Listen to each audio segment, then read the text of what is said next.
श्री स्वामी समर्थ. बाळा, पाहून दुर्लक्ष करू नकोस. जर का आज हा स्वामी संदेश तू शेवटपर्यंत ऐकलास तर भाग्य बदलून जाईल.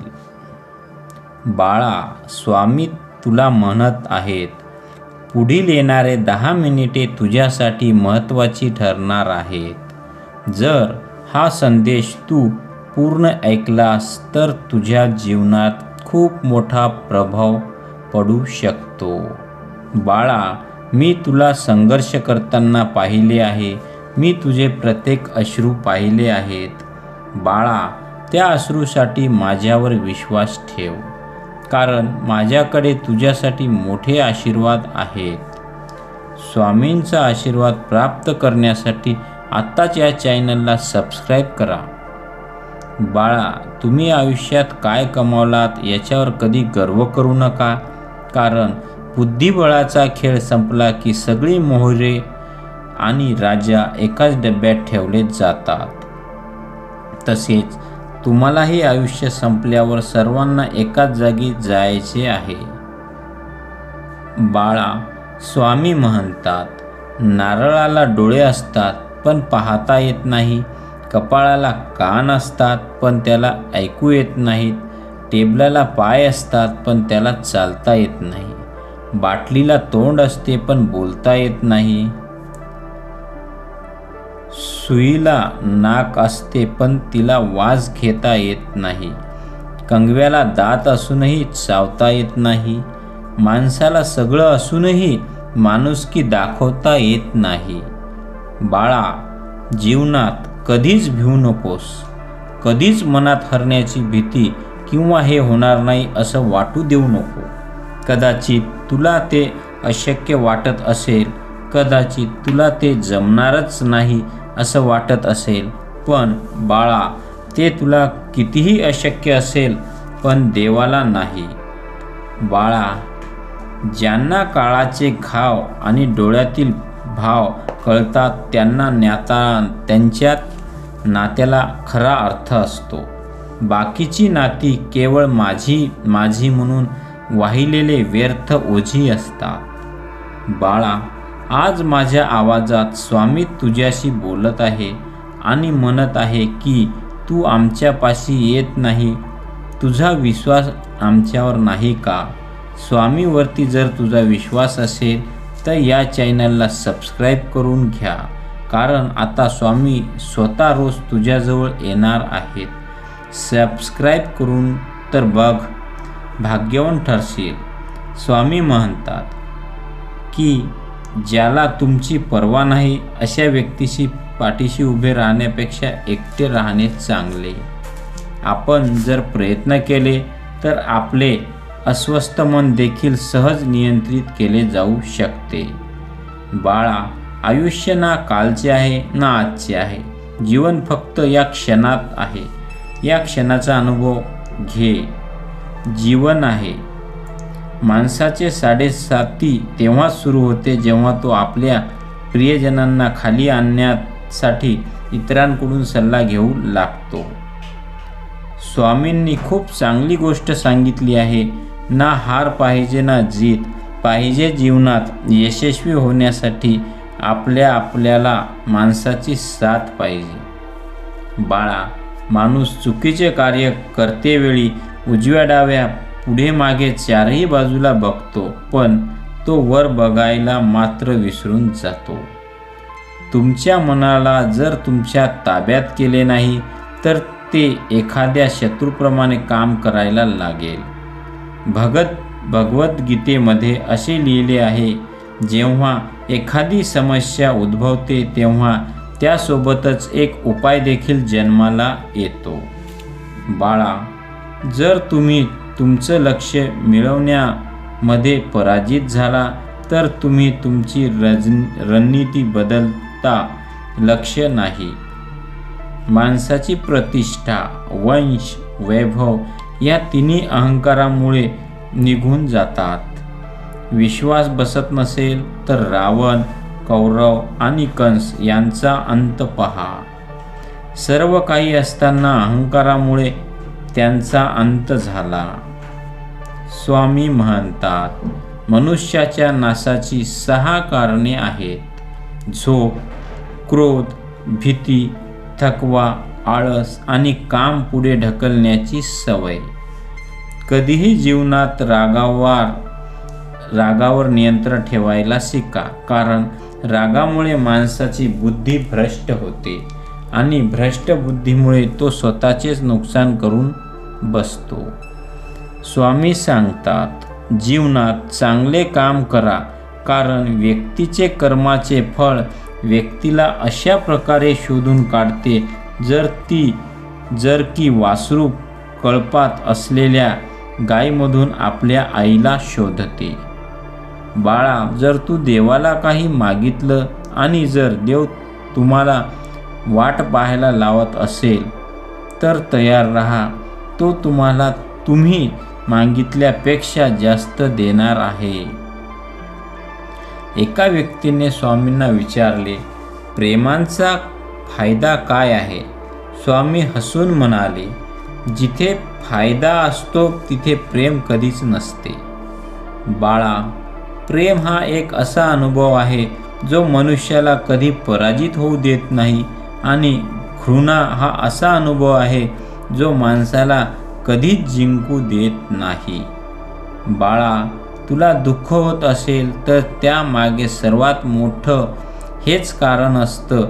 बाळा, आयुष्यात दुःख मिळण्याचे कारण म्हणजे मोठ्या अपेक्षा होय. या अपेक्षांना त्याग करून बघ आणि मग बघा आयुष्य किती सुंदर आहे. बाळा, प्रेम आणि आस्था या 2 गोष्टी आपल्या हातात आहेत. आपल्या मनात एकदा भक्ती निर्माण झाली तर कणाकणात ईश्वराचे दर्शन घडते. वाईट कर्मे करावे लागत नाही तर ते आपोआप घडते. चांगली कर्मे आपोआप घडत नाही तर ती करावी लागतात. बाळा, जेव्हा तुम्ही ईश्वराशी जोडले जाता तेव्हा ईश्वर तुमची परीक्षा घेतो. काही लोक याला दुःख म्हणतात तर काही लोक यालाच देवाची कृपा समजतात. स्वामी म्हणतात, स्वामीपणाने नाती जोडण्याचा कितीही प्रयत्न करा, ती नाती कधीच टिकत नाही. पण प्रेमाचे नाते तोडण्याचा कितीही प्रयत्न करा, ती नाती कधीच तुटत नाहीत. कोण म्हणतं की आपले पाप निघून जाऊ शकत नाही? ईश्वराला पूर्णपणे समर्पित व्हा.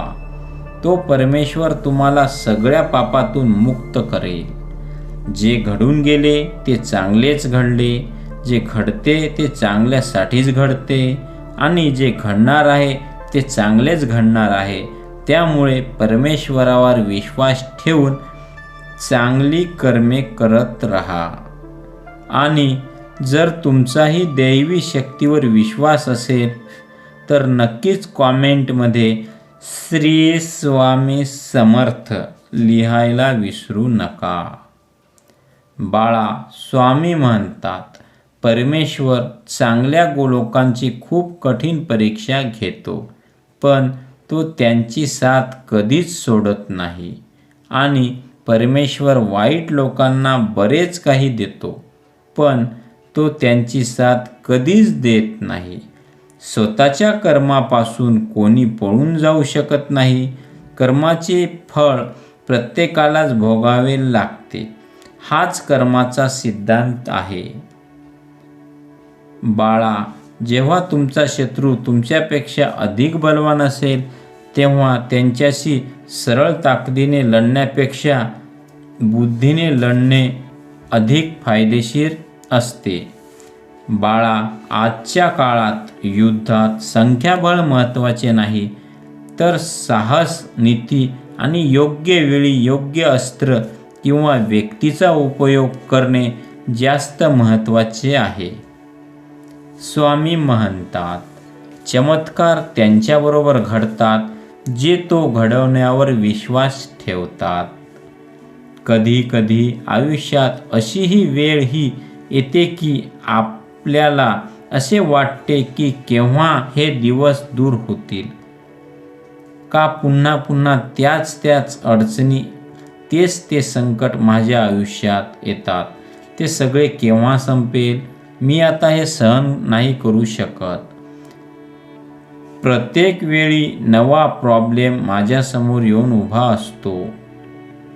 एक व्यक्ती त्याच्या मुलासोबत नदी किनारी फिरत होता. फिरता फिरता तो विचार करत होता, कारण त्याच्या आयुष्यातही खूप दुःख होते. तो त्यांचाच विचार करत मग्न होता. तो देवाशी बोलत होता. त्यांना प्रश्न विचारत होता, का माझ्यासोबत असेच होते? का तो खूप उदास होता? की असे वाटते की मरून जावे? पण काय करू? माझा परिवार आहे, मी ते पण नाही करू शकत, असा विचार करत तो नदी किनारी फिरत होता. त्याचा मुलगा खेळत होता. चालता चालता त्याला ठेच लागली आणि ठेच लागल्यावर तो पडून गेला आणि पडल्यावर त्याला एक मडका दिसला, ज्यात काही वेगवेगळ्या रंगाचे खडे होते. ते बघून त्याला जास्त संताप आला की अरे, मलाच पडायचे होते. पहिलेच माझ्या आयुष्यात इतके सारे दुःख आहेत, अजून मी पडून गेलो, हेच व्हायचे बाकी होते. त्याला वाटले सगळेचे सगळे त्रास मलाच का होतात? जेव्हा देवाला मी माझे दुःख सांगतोय तेव्हा तो मला अजून त्रास देतोय. आणि त्याला मनातल्या मनात खूप संताप यायला लागला.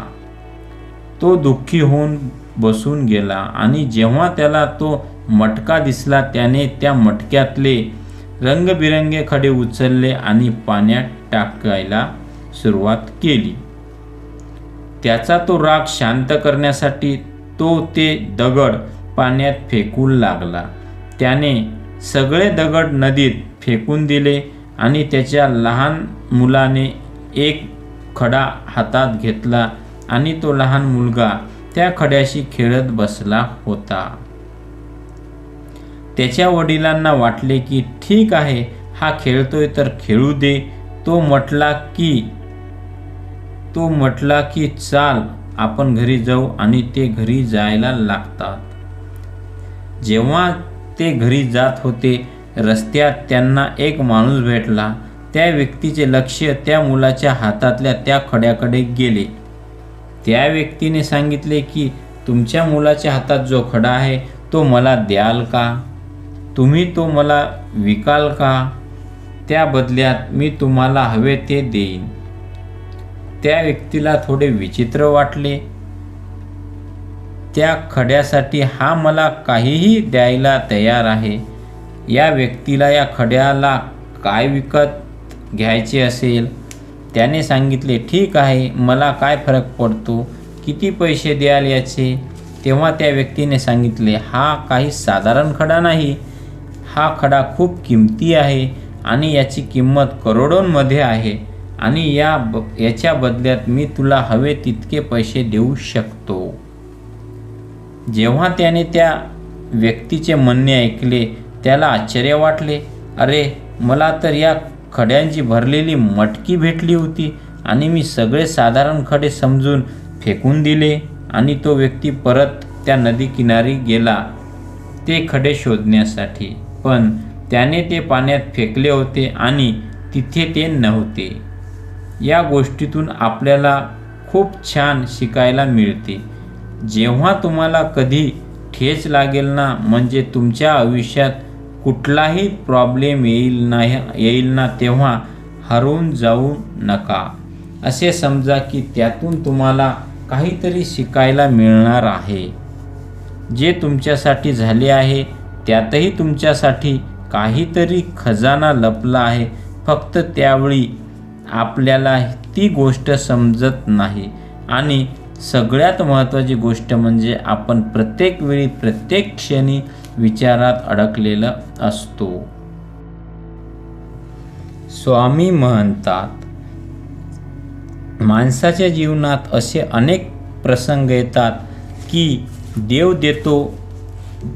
देतो पण आपल्याला घेता येत नाही. त्यामुळे माणसाने देवाचे हे सिग्नल हे संदेश लक्ष देऊन ऐकावे व ते समजून घ्यावे. आपणास ही गोष्ट जर पटली असेल किंवा स्वामीवर आपला विश्वास असेल तर या कॉमेंटमध्ये नक्कीच श्री स्वामी समर्थ असे टाईप करून घ्या. श्री स्वामी समर्थ.